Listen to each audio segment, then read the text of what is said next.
الحمد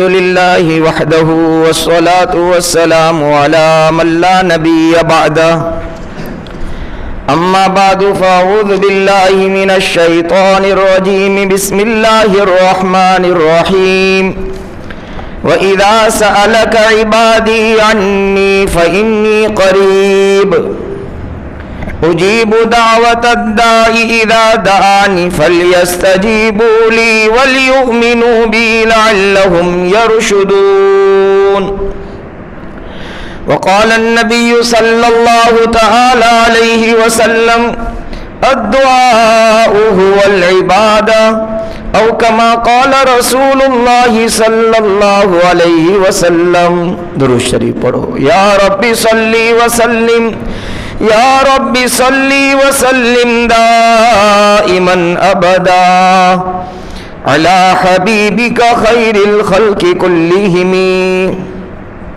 قابل احترام حضرات، سامعین کرام، بزرگوں، عزیزوں، دینی بھائیوں، درس حدیث کی پچھلی مجالس سے ہمارا عنوان اور موضوع چل رہا ہے دعا کی اہمیت اور اس کی فضیلت۔ اللہ پاک نے ہم ایمان والوں کو بہت بڑا راستہ، بہت بڑا ذریعہ اللہ تک پہنچنے کا اور اللہ کی مدد اور اللہ کی نصرت اور اس کی برکتیں حاصل کرنے کا ذریعہ دعا دیا ہے، لیکن یہ جتنا بڑا ذریعہ ہے اتنی ہی بڑی ہماری غفلت ہے۔ اللہ تعالی ہماری غفلتوں کو دور فرما دے اور اللہ ہمیشہ اپنے در کا بھکاری بنا کر کے، گداگر بنا کر کے اس کے در سے مانگنے کی ہمیں توفیق نصیب فرمائے۔ پچھلی مجلس میں نے ایک بات عرض کی تھی کہ اللہ دعا کے قبول کرنے میں کسی بھی شرط کے اللہ پابند نہیں ہے۔ آج مجھے 3 یا 4 باتیں عرض کرنی ہے۔ پہلی بات یہ عرض کرنی ہے کہ دعا کا معنی ڈکشنری میں لغت میں کیا ہے۔ دوسری بات یہ عرض کرنی ہے کہ دعا کا شرعی مفہوم کیا ہے، شرعی معنی کیا ہے۔ تیسری بات یہ عرض کرنی ہے، دائی کہتے ہیں دعا مانگنے والے کو، پکارنے والے کو، بلانے والے کو، اور مدعو جس کو پکارا جائے، جس سے سوال کیا جاوے، جس سے مانگا جاوے۔ تو تیسری بات یہ عرض کرنی ہے کہ مدعو جس کو ہم پکارتے ہیں اس کے اندر کتنی خوبیاں ہونی چاہیے، کتنے صفات ہونے چاہیے۔ اور اس کے بعد ایک بات یہ عرض کرنی ہے کہ دعا کے آداب کیا ہیں۔ با ادب با نصیب، بے ادب بے نصیب۔ بغیر ادب کے مانگا جاتا ہے تو بد نصیبی ہی ہمارے مقدر بن جاتی ہے۔ با ادب، ادب کے ساتھ مانگا جاوے تو اللہ تعالی ہمارے مقدر کو کھول دیتا ہے۔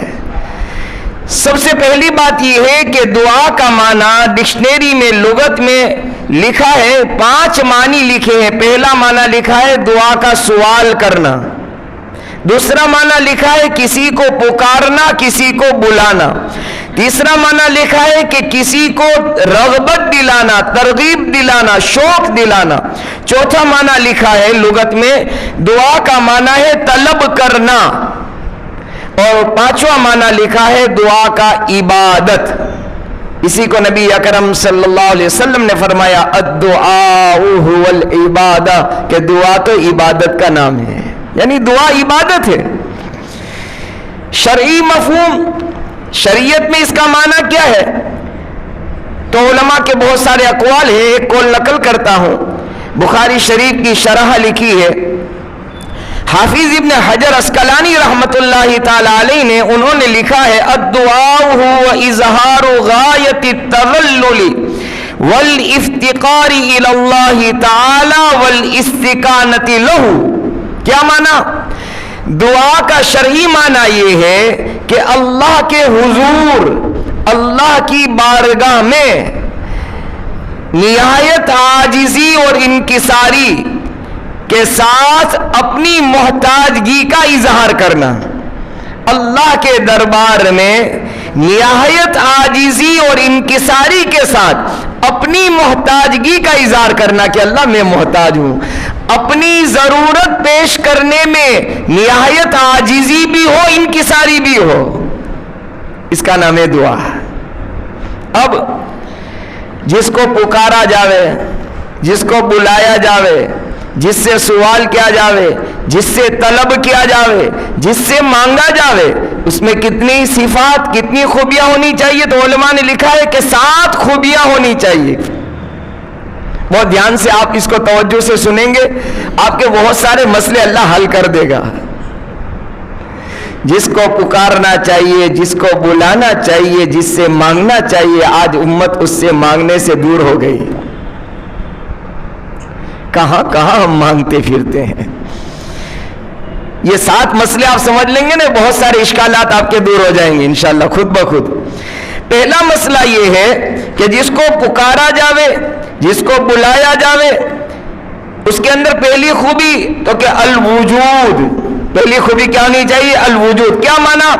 جس سے پکارا جائے وہ قائم بذات الواجب الوجود ہو، اپنے وجود میں کسی کا محتاج نہ ہو۔ آپ اللہ کے محتاج ہیں، میں بھی اللہ کا محتاج ہوں۔ میرا وجود اللہ کے امر، اللہ کے ارادے، اللہ کے حکم سے ہے۔ اللہ ارادہ کرے آن کی آن میں اللہ میرے وجود کو ختم کر سکتا ہے، وہ قادر مطلق ہے۔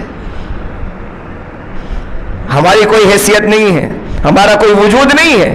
وہ چاہے تو ہم وجود میں ہیں، وہ چاہے تو ہمارا عدم کر دے، آن کی آن میں ہمارا خاتمہ کر دے۔ اور اللہ اپنے وجود میں قائم بھی ذات ہے، اپنے وجود میں وہ کسی کا محتاج نہیں ہے۔ تو اس سے مانگا جاوے جو قائم بھی ذات ہو اور واجب الوجود ہو، اپنے وجود میں کسی کا محتاج نہ ہو، اس سے مانگا جاوے۔ پہلی خوبی، پہلی صفت یہ ہونی چاہیے۔ جس کو پکارتے ہیں، جس سے مانگتے ہیں، جس سے طلب کرتے ہیں، جس سے سوال کرتے ہیں، تو الوجود پہلی صفت اور پہلی خوبی، جس سے مانگا جاوے اس میں یہ ہونی چاہیے، اور اللہ کی ذات میں کامل اور مکمل ہے وہ۔ دوسری الغنا، دوسری صفت، دوسری خوبی، جس سے سوال کرتے ہیں وہ غنی ہونا چاہیے، بے نیاز ہونا چاہیے۔ کیا مطلب؟ کہ وہ کسی کا محتاج نہ ہو، وہ کسی کا محتاج نہ ہو، کیونکہ محتاج خود اپنی ضرورت پوری نہیں کر سکتا، وہ دوسرے کی ضرورت کیا پوری کرے گا؟ محتاج آدمی کیا ہوتا ہے؟ آپ بھی محتاج ہیں، میں بھی محتاج ہوں۔ کائنات کے اندر اللہ کا ہر ایک بندہ، اللہ کی ہر ایک بندی، سیدنا آدم علیہ السلام سے لے کر آخری قیامت تک کا آنے والا انسان، ہر حال میں، ہر وقت میں، ہر لمحے میں اللہ کا محتاج ہے۔ اس لیے غنی ہے نا، غنی یہ اللہ کی صفت ہے۔ کس کی صفت ہے؟ غنی کہتے ہیں جو کسی کا محتاج نہ ہو۔ اس لیے علماء نے لکھا ہے کہ غنی نام نہ رکھا جاوے، اگر نام رکھنا ہے تو اس سے پہلے عبد لگانا پڑے گا، عبد الغنی۔ کیا لگانا پڑے گا؟ ہاں، جو محتاج نہیں ہے اس کا یہ بندہ ہے، غنی کا بندہ ہے، یعنی جو محتاج نہیں ہے اس کا یہ بندہ ہے۔ ہم کہہ دیتے ہیں غنی، غنی اللہ کی صفت ہے۔ اس لیے ان ناموں کو بھی سدھارنا چاہیے، اچھے سے لینا چاہیے، پکارنا چاہیے۔ تو دوسری صفت کیا ہے بھائی؟ کہ غنی ہو، وہ کسی کا محتاج نہ ہو، اس کو پکارنا چاہیے، اس سے طلب کیا جانا چاہیے، اس سے سوال کرنا چاہیے۔ تیسری صفت مدعو کے اندر جس کو ہم پکارتے ہیں اس کی تیسری صفت اور خوبی ہونی چاہیے السمع، وہ سننے والا ہو۔ کیا ہو بھائی؟ سننے والا ہو۔ جو سنے گا نہیں وہ کسی کی پکار کو کیا پورا کر سکتا ہے؟ نہیں کر سکتا، سنتا ہی نہیں۔ اور اللہ کا حال یہ ہے، ہر وقت میں، ہر آن میں، ہر موقع پر، رات میں بھی دن میں بھی، اللہ ہر ایک کی ہر بات کو ہر وقت سنتا ہے۔ اس لیے حدیث قدسی ہے، میں نے وہ خطبے کی کتاب ابھی تلاش کی، مغرب کے بعد مجھے وہ حدیث قدسی کے الفاظ نہیں ملے، انشاءاللہ اگلی بوتھ کے اندر وہ الفاظ آپ کے سامنے نقل کروں گا۔ میرے اور آپ کے آقا